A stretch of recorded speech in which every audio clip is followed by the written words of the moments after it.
Consider these 90-minute cycles. Let's just say you were going to wake up. You looked at your clock and say, I got 6.5 hours of sleep. What should you set your alarm for? Another hour. But you don't have another hour. You probably should set it for 6 hours. And why is that?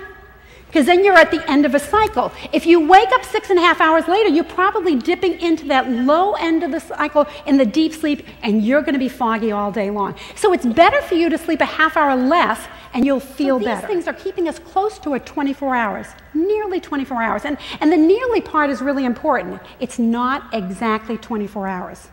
So we use these things called Zeitgebers. I love that, Zeitgebers. And Zeitgebers means that we use cues to get our body back into... You know, the lights are run on electricity, our cars run on gasoline, or most of them anyway. What do we run on? We run on food. And more specifically, we run on what in food? We run on the calories in food. In other words, drinking fluids will make us feel better because it hydrates us. We're 60% water. But we will only feel energy when we eat food that has calories.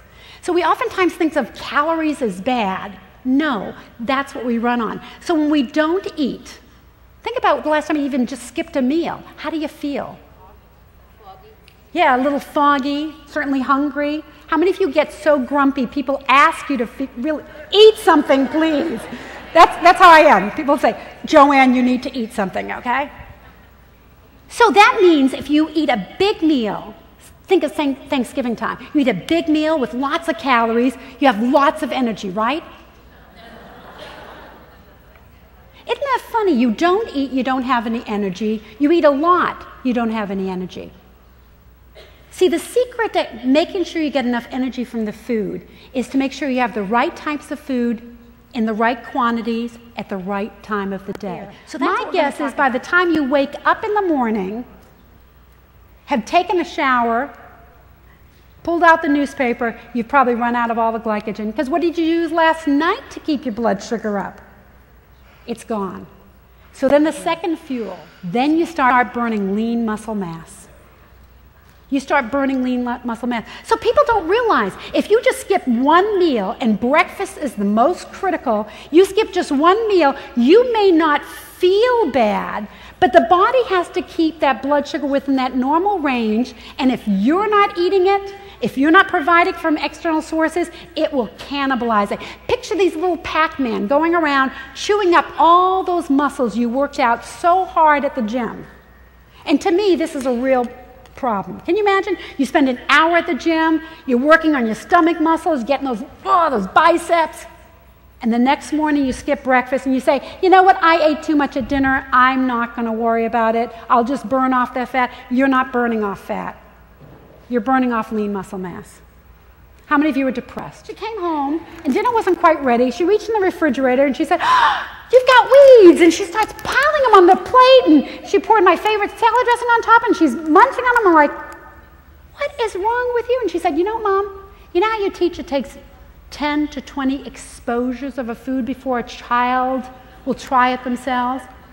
I think you should change it. I think it's more like 10 to 20 years.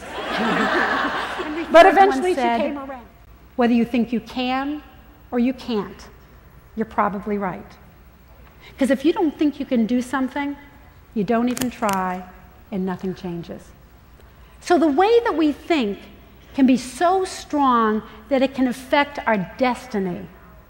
But also, most people don't realize those thoughts can also influence our energy level. That's your adrenaline, absolutely. When you have this adrenaline rush, blood sugar rushes to the muscles that need it, your heart starts pounding, your blood pressure goes up. All of this is good stuff. It's life-saving.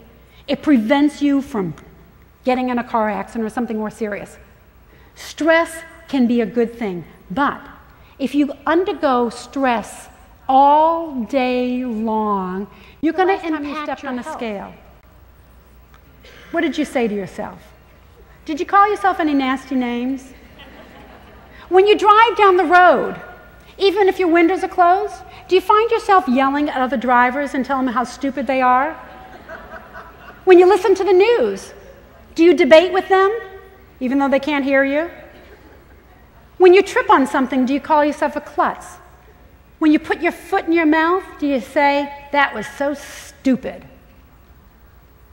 If you miss a sale, do you start in with the should have done this, I should have done that? Do you find yourself pointing that finger at yourself? If somebody says something that isn't so nice one time, do you find yourself repeating that 1,000 times in your head to other people, complaining? Is that you? How is that going for you? Is that working? When you drive and you yell at people, have you ever influenced anybody's driving habits? He has done studies in which he's put electrodes on the brains of these athletes. And he watches what happens in the brain when they're participating in sports or when they're imagining that they're participating in the sports. Anybody want to guess what happens? The same parts of the brain are stimulated, regardless of whether it's real or it's fiction. This is why visualization is so popular in the sports science, but it should be part of your every single day as well. You should be visualizing success in the way that I have this big butcher block table. It used to be a kitchen table. We outgrew it, and so I moved it into my home office. It's been the centerpiece of my home office. I love it, but it's natural wood. Have you been to a furniture store recently? Natural wood is not in style.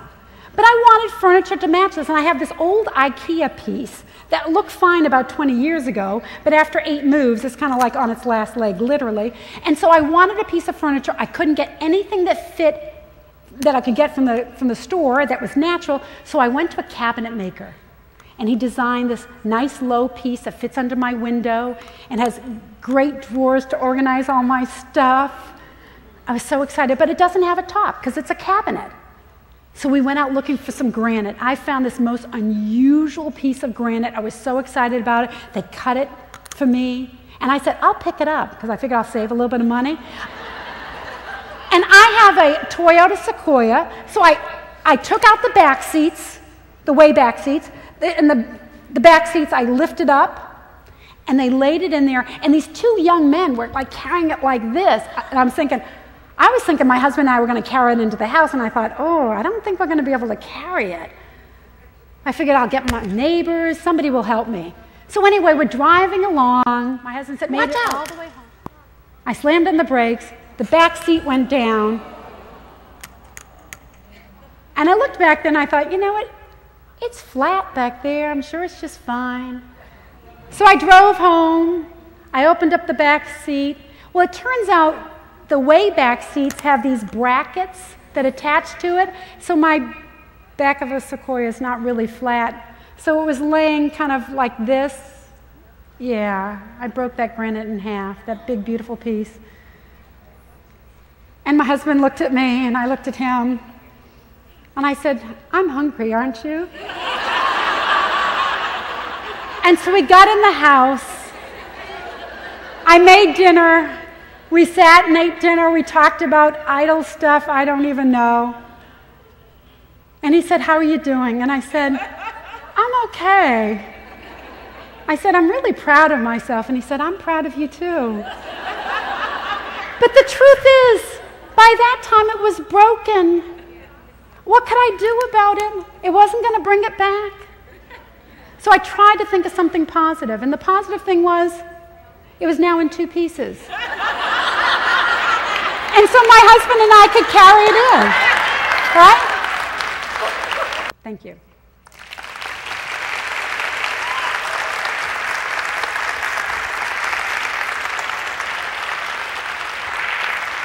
I'd love to. Thank you.